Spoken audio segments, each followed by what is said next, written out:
Assalamualaikum kepada Dr. Adnani. Saya akan menerangkan berkaitan kesan positif teknologi IoT dari segi aspek ekonomi. Yang pertama, teknologi IoT dapat mengurangkan perbelanjaan sebuah syarikat. Penggunaan teknologi IoT dapat membantu sebuah syarikat mengurangkan kos pengambilan pekerja baru, upah, gaji, bonus dan pelbagai keperluan melibatkan pekerja manusia. Seterusnya, penggunaan IoT dapat mewujudkan peluang pekerjaan yang baharu. Ini kerana IoT memerlukan bantuan manusia bagi tujuan penyiasatan dan sebagainya untuk memastikan teknologi tersebut berfungsi dengan baik.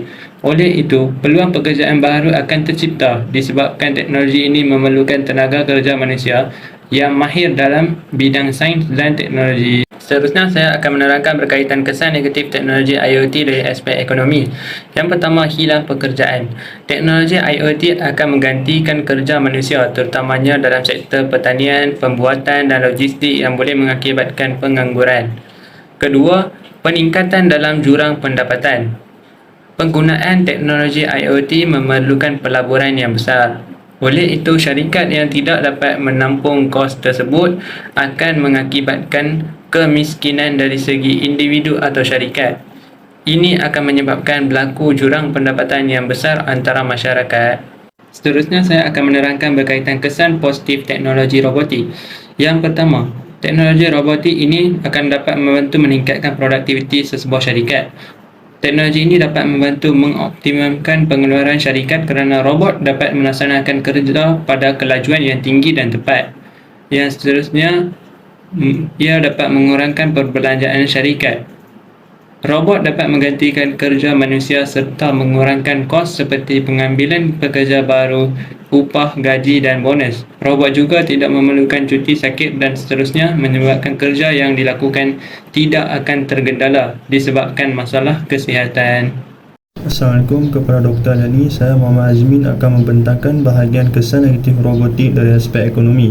Yang pertama ialah pengurangan peluang pekerjaan. Hal ini berlaku disebabkan penggunaan robotik secara meluas dalam kebanyakan industri seperti pembuatan, logistik dan perbankan yang telah menyebabkan penggunaan tenaga pekerja semakin berkurangan.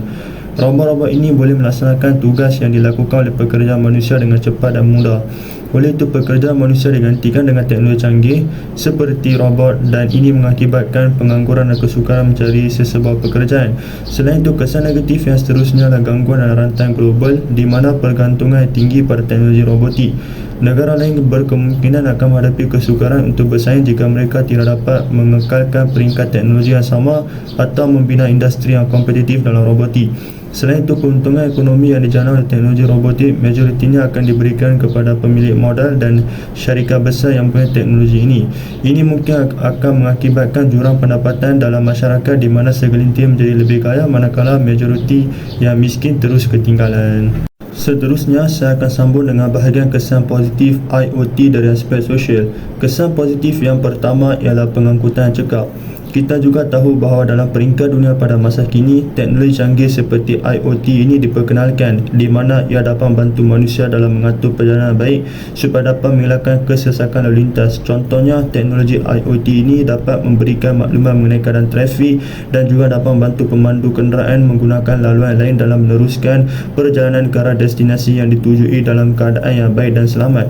Kesan positif yang kedua ialah dari penjagaan kesihatan. Aplikasi IoT seperti fitness tracker pada smartwatch atau telefon bimbit dapat memantau aktiviti fizikal yang dilakukan dan juga mengenal pasti tahap kesihatan pengguna seperti denyut jantung, tekanan darah, suhu tubuh badan dan sebagainya.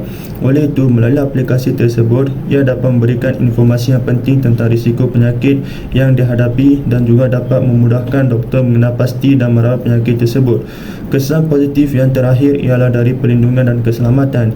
IoT ini digunakan dalam kamera pengawasan iaitu CCTV dan smart alarm yang dapat memberi perlindungan dan kesedaran kepada pengguna apabila berlaku suatu perkara yang tidak diinginkan seperti kecurian, rumah terbakar atau sebagainya. Dengan adanya teknologi IoT ini, ia dapat membantu kehidupan seharian manusia dalam memastikan keselamatan rumah, aset dan sebagainya terjaga dan terpelihara. Nama saya Syakir Ashraf. Sekarang saya akan bentangkan keburukan IoT terhadap aspek sosial. Pertama adalah masalah keselamatan. Masalah ini lebih khusus kepada serangan terhadap network secara atas talian.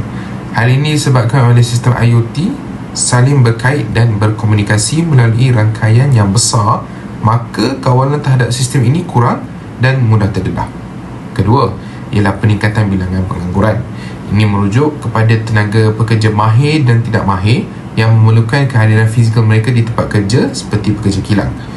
Pekerjaan mereka akan digantikan menggunakan bahan-bahan robotik yang diprogramkan oleh sistem IoT.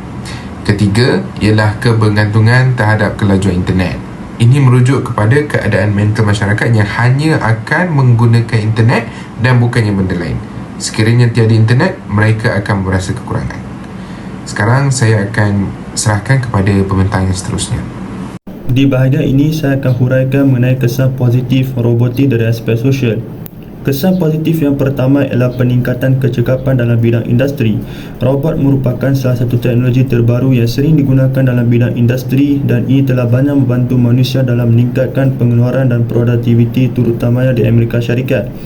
Robot tersebut dapat melakukan tugas secara berulang kali tanpa berehat dan juga dapat mengawal muatan yang berat dan berbahaya dengan baik berbanding dengan manusia. Oleh itu, melalui perkara tersebut, ia membolehkan sesebuah syarikat mengurangkan kos pengeluaran dan meningkatkan daya saing dalam pasaran global. Kesan positif yang seterusnya ialah peningkatan dalam perkhidmatan kesihatan, di mana robotik telah banyak menyumbang kepada peningkatan perkhidmatan kesihatan, di mana robot tersebut dapat membantu doktor dalam melakukan pembedahan yang lebih tepat, mengurangkan risiko kecederaan dan juga memulihkan pesakit dengan keadaan segera. Kesan positif yang terakhir ialah bantuan kepada orang kurang upaya. Robot tersebut juga boleh membantu dalam pemulihan fizikal dan pemulihan kemahiran diri bagi mereka yang telah cedera atau mengalami kecacatan. Selain itu, robot ini juga boleh membantu dalam memenuhi keperluan harian orang kurang upaya tersebut. Sekarang saya akan bentangkan keburukan robotik terhadap aspek sosial. Pertama ialah kos penyelenggaraan yang tinggi. Sistem robotik ini telah diprogramkan untuk melakukan tugas-tugas yang khusus. Untuk memasukkan sistem tugasan itu sendiri memerlukan kos, apatah lagi sekiranya sistem robotik ini rosak.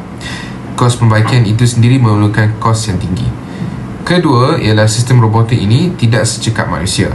Ini merujuk kepada sifat semula jadi manusia yang mampu berfikir sekiranya keadaan yang dihadapi berubah secara tiba-tiba. Untuk sistem robotik pula, mereka tidak mampu membuat sedemikian kerana mereka telah diprogramkan untuk melakukan tugas-tugas dan bukannya untuk menyelesaikan masalah. Ketiga, ialah sistem robotik tidak pintar dan tidak berakal. Ini merujuk kepada ketidakmampuan mereka untuk menghasilkan sesuatu benda yang baru. Sistem robotik hanya berfungsi mengikut apa yang diprogramkan. Sekarang saya akan serahkan kepada pembentang seterusnya. Assalamualaikum kepada Dr. Aliani. Saya Muhammad Azwan bin Daulat akan membentangkan apakah kesan positif IoT atau Internet of Things kepada alam sekitar di Amerika Syarikat.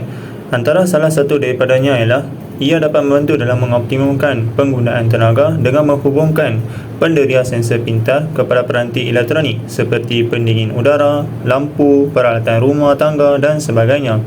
Selain itu, ia juga dapat membantu kita dalam penggunaan tenaga yang lebih efisien, mengurangi pembaziran dan impak negatif terhadap alam sekitar. Seterusnya, seseorang individu itu juga dapat menggunakan teknologi untuk memantau dan mengurus sisa dengan lebih baik dan cermat. Sebagai contohnya, penggunaan sensor pintar dapat membantu dalam mengoptimumkan pengumpulan dan pengurusan sampah, mengurangkan pencemaran dan kesan negatif terhadap alam sekitar. Tambahan pula, IoT juga dapat digunakan untuk memantau dan mengatur penggunaan air dengan lebih efisien. Hal ini kerana sensor pintar dapat digunakan untuk mengukur penggunaan air dan mengenal pasti kebocoran agar langkah yang sewajarnya dapat diambil untuk menghindari pembaziran dan penggalian sumber daya air yang tidak perlu. Akhir sekali, dengan menggunakan IoT, petani dapat memantau tanaman, kelembapan tanah, nutrisi dan keadaan cuaca dengan lebih tepat. Hal ini kerana dapat membantu para petani menjalankan pertanian dengan lebih efisien, mengurangkan penggunaan racun perosak dan baja berlebihan, mengoptimumkan hasil pertanian dan membantu menjaga kelestarian alam sekitar. Seterusnya, kesan negatif IoT terhadap alam sekitar. Antara kesan negatif IoT terhadap alam sekitar yang pertama adalah penggunaan tenaga. IoT memerlukan infrastruktur yang mantap seperti rangkaian internet yang pantas dan peranti yang sentiasa disambungkan. Ini meningkatkan penggunaan tenaga dengan ketara. Penggunaan tenaga bermakna peningkatan penggunaan tenaga yang seterusnya boleh menyebabkan peningkatan pelepasan gas rumah hijau dan kesan negatif terhadap alam sekitar. Kesan negatif terhadap alam sekitar yang seterusnya adalah pengurusan sisa e-sisa atau e-waste. Penyediaan dan penggunaan meluas perantai IoT boleh membawa kepada peningkatan dalam e-sisa. Perantai IoT yang haus dan rosak cenderung dibuang dan jika tidak dikita semula dengan betul, ia boleh menyebabkan kerosakan alam sekitar kerana setengah komponen elektronik mengandungi bahan toksik yang tidak boleh dikita semula. Seterusnya, kesan negatif terhadap alam sekitar adalah keselamatan data. IoT mengumpul data yang besar dan sensitif daripada pelbagai sumber. Jika data ini tidak diproses atau disimpan dengan betul, pelanggaran privasi yang serius mungkin berlaku. Jika data dikumpulkan termasuk maklumat alam sekitar seperti penderia, cuaca atau sensor yang disambungkan, ada kemungkinan maklumat ini boleh dieksploitasi dan digunakan dengan cara yang berbahaya. Kesan negatif terhadap alam sekitar yang seterusnya adalah keselamatan rangkaian. Disebabkan bilangan besar peranti yang disambungkan dalam rangkaian IoT, keselamatan menjadi isu yang serius jika peranti IoT tidak mempunyai langkah keselamatan yang mencukupi. Ia terdedah kepada serangan cyber. Serangan pada peranti IoT boleh mengganggu operasi dan menyebabkan kerosakan kepada infrastruktur. Yang seterusnya boleh memberi kesan negatif kepada alam sekitar. Dan kesan negatif kepada alam sekitar yang seterusnya adalah penggunaan sumber. IoT boleh menjejaskan penggunaan sumber semula jadi seperti air dan tenaga.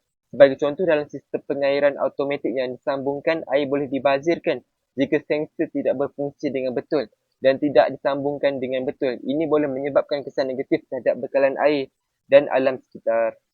Seterusnya, saya akan bincangkan apakah kesan positif robotik kepada alam sekitar di Amerika Syarikat. Antara salah satu kesan positifnya ialah ia mempunyai kecekapan tenaga. Hal ini kerana teknologi robotik dapat membantu mengurangkan penggunaan tenaga kepada beberapa industri dan rumah tangga dengan kaedah mengoptimumkan penggunaan sumber dan mengurangkan pembaziran tenaga. Selain itu, ia juga dapat membantu dalam pengurusan sisa. Misalnya, teknologi robotik dapat digunakan dalam pengurusan sisa dan pengitaran semula, membantu mengurangkan sisa dan penggunaan sumber untuk pengeluaran bahan baru. Seterusnya, ia juga amat berkesan dan berguna dalam mengendalikan pencemaran. Ini kerana terdapat beberapa teknologi robotik dapat digunakan untuk membersihkan persekitaran daripada pencemaran udara dan air dan seterusnya dapat membantu dalam pengambilan sampel untuk menganalisis keadaan persekitaran. Selain itu, ia membantu dalam pemeliharaan alam semula, jadi seperti penerokaan alam dan pemantauan haiwan liar. Hal ini dapat membantu pemeliharaan haiwan dan tumbuhan asli supaya tidak diancam kepupusan.